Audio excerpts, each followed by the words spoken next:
آداب عرض ہے۔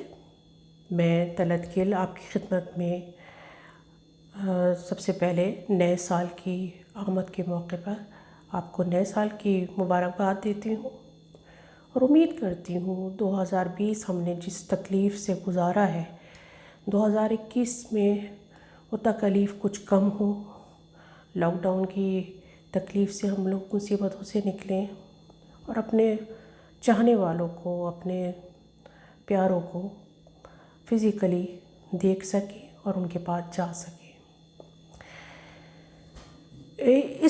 میرا یہ جو کالم ہے اس میں تھوڑا سا اس کو غور سے سننے کی ضرورت ہے۔ ہو سکتا ہے لوگوں کو نصیحتیں اور بھاشن سننا یوزلی لوگوں کو پسند نہیں ہوتا، لیکن میں جو پرسنلی فیل کرتی ہوں میں وہی لکھتی ہوں، تو میں امید کرتی ہوں کہ آپ کو نئے سال کے حوالے سے یہ چیز پسند آئے گی۔ بہت شکریہ۔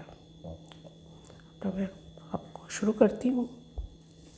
میں نے اس کالم کا عنوان ہے ہم اور ہماری فطرت۔ ہمیشہ کی طرح ایک نیا سال شروع ہو گیا ہے۔ جانے والا سال ہمیشہ نہ جانے کتنے خوشگوار لمحات اور کتنی تکلیف دہ یادیں چھوڑ جاتا ہے۔ میں خود بلکہ پرسنلی میں 3-4 دن سے بڑی تکلیف میں ہوں کیونکہ میرے چھوٹے بھائی کی ڈیتھ ہوئی ہے، لیکن جانے والے چلے جاتے ہیں، یادیں رہ جاتی ہیں اور سب کچھ ویسا ہی چلنا شروع ہو جاتا ہے۔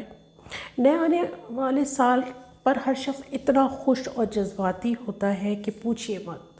Social media, mobile, electronic media سب پر انتہائی خوبصورت پیغام اور دل افروز باتیں چل رہی ہوتی ہیں۔ میں آج یہ سب کچھ دیکھ کر بہت اکتا کے میں یہ کچھ لکھنے بیٹھی ہوں۔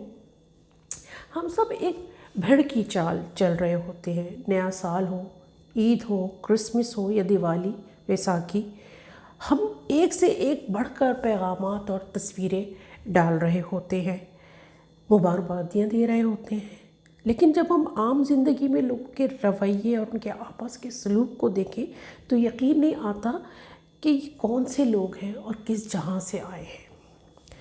مذہبی منافرت، فرقہ پرستی، سفاک سماجی رویے، علاقائی اور لسانی اختلافات، جنسی ہراسگی، جنسی تشدد، سیاسی داؤ پیچ، غرض کے زندگی کے ہر رویے اور پہلو میں آپ کو شدت پسندی کا عنصر جو ہے غالب نظر آئے گا۔ اور اب تو عالم یہ ہے کہ جو انسانی ذہن ارتقاء کی اعلیٰ منزلیں عبور کر رہا ہے، انسانی ترقی اور جدت پسندی کے جھنڈے گاڑ رہا ہے، وہاں انسانی فطرت مسلسل زوال پذیری کا شکار ہے۔ اگر ہم خاص کر اپنے ملک پاکستان کی بات کریں تو یہ آپ کو یہ فطری رویے شدت پسندی کی معراج پر نظر آئیں گے، جس میں اخلاقیات اور انسانیت دور دور تک نظر نہیں آتی۔ پورے سال جس طرح جنسی زیادتی، جنسی ہراسگی، جسمانی تشدد اور مذہبی منافرت کے واقعات منظر عام پر آئے ہیں، اس سے شاید عرش بھی کانپ اٹھا ہوگا۔ اور بات صرف یہیں پر ختم نہیں ہوتی۔ اخلاقی طور پر بدکردار انسانوں نے مردہ عورتوں کے جسموں تک کو نہیں بخشا۔ اس سے زیادہ سفاکی اور بدکرداری ہو ہی نہیں سکتی، اور یہ ایک نہایت گمبھیر فکری لمحہ ہے۔ انسانی فطرت کے یہ روپ دیکھ کر دل دہل جاتا ہے کہ یہ کون لوگ ہیں۔ انسان تو ہرگز نہیں ہو سکتے، کیونکہ ان کی سفاکیت یہ نہیں دیکھتی کسی کی عمر یا جنس کیا ہے، اس کا رشتہ کیا ہے، اس کا قصور کیا ہے۔ یہ صرف اپنی جبلی اور فطری ہوس اور شرانگیز خیالات کے پیروکار ہیں، اور یہ وہ لوگ ہیں جن میں عقلی استدلال کی حیثیت انتہائی کم درجے کی ہوتی ہے، جس کی وجہ سے ان کے سفلہ جذبات اور حسیاتی بھوک کسی بھی وقت غلبہ پا کر ان کے عقلی استدلال پر کی قوت کو مفلوج کر دیتی ہے، جس کا نتیجہ اس طرح کے سانحات کی صورت میں نکلتا ہے۔ مگر بات صرف ان سفلی جذبات اور حسیاتی بھوکوں پر ہی نہیں ختم ہوتی۔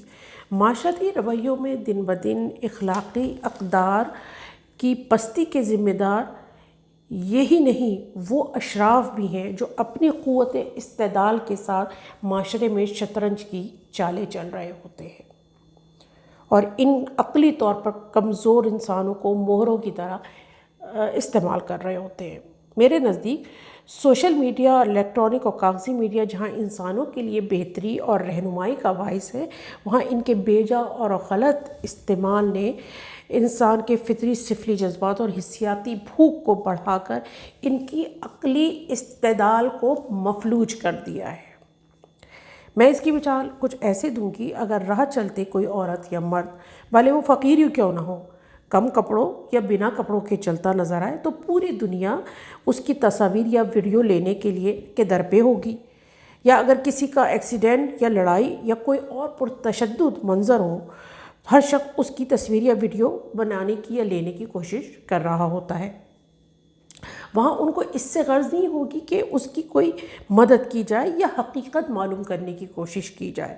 دراصل یہ رویہ ان عقلی طور پر کمزور انسانوں کے فطری جذبات کا تسکین کا سبب ہوتی ہے۔ بڑی تلخ بات ہے یہ، لیکن یہ سچ ہے۔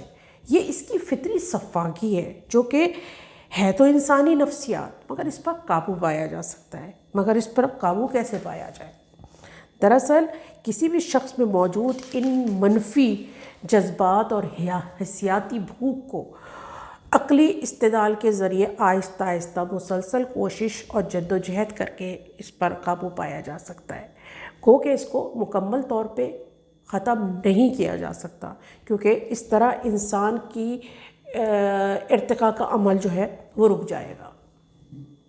یہاں میڈیا اور ریاست دونوں کی ذمہ داری ہے کہ اخلاقی شعور اور آگہی کا بھرپور پرچار کر کے ذہنی طور پر مفلوج انسانوں کی اصلاح کا سبب بنے۔ اور یہاں سب سے پہلے ضرورت ہے انسان کی افاقیت کی۔ انصاف کے اصولوں کو حتمی بنا کر منظور کیا جائے اور پھر اس پر عمل درآمد بھی کروایا جائے۔ یہ ریاست کی ذمہ داری ہے کہ وہ ان مجرموں کے اصلاح کے لیے ان کے جرم کے مطابق سزا دے۔ یہ وقت کی سب سے اہم ضرورت ہے، جو کہ گروہی اور انفرادی سفاکیت کو کم کر سکتا ہے۔ میں نے اپنے کالم کی ابتدا میں جس سماجی وتیرے کا ذکر کیا تھا، اس کا جواب یہ ہے کہ زندگی صرف سوشل میڈیا پر تصاویر، ویڈیو یا اچھے الفاظ شیئر کرنے پر منحصر نہیں۔ ضرورت اس بات کی ہے کہ ہم انسانیت کو سمجھیں اور ایک اچھا انسان بننے کی کوشش کریں۔ ہم اپنے رویوں میں مثبت تبدیلی پیدا کریں اور اپنے عمل کے ذریعے دوسروں کو بھی اس کی ترغیب دیں، ورنہ جس طرح انسانی فطرت پستی کی طرف جا رہی ہے، یہ دنیا ایک نہایت بھیانک اخلاقی زوال سے تباہ ہوگی۔ مجھے امید ہے کہ میرے آپ الفاظ پہ بھرپور غور کریں گے اور اپنے رویوں میں تبدیلی لائیں۔ میں اتنا جیسے دل میرا بڑا پریشان ہے، میں بڑی ڈپریشن میں ہوں، اور یہ چیزیں دیکھ دیکھ کے میرے اندر ایک بڑا سوال اٹھتا ہے اس چیز کا۔ ہم یہ جو نمائشی، میں ان سب چیزوں کو نمائشی سمجھتی ہوں، ایک دوسرے کو آپ مبارکبادی دے رہے ہیں لیکن پیچھے سے آپ ایک دوسرے کی برائیاں کر رہے ہوتے ہیں، تصویریں ڈال رہے ہوتے ہیں، کچھ نہیں رکھا ان چیزوں میں۔ میں تو سمجھتی ہوں کہ اگر آپ کو کسی کی فکر ہے، آپ نئے سال پہ، ابھی تو ظاہر ہم گھر نہیں جاتے، آپ اس کے گھر پہ جائیں، اس کو فون کریں، اس کے درد، اس کی دکھ کے اندر اس کا ساتھ دیں۔ یہ مبارکبادیاں کچھ نہیں ہوتی جب تک آپ فزیکلی اور پریکٹیکلی اپنے رویے میں تبدیلی نہ لائیں۔ بہت شکریہ۔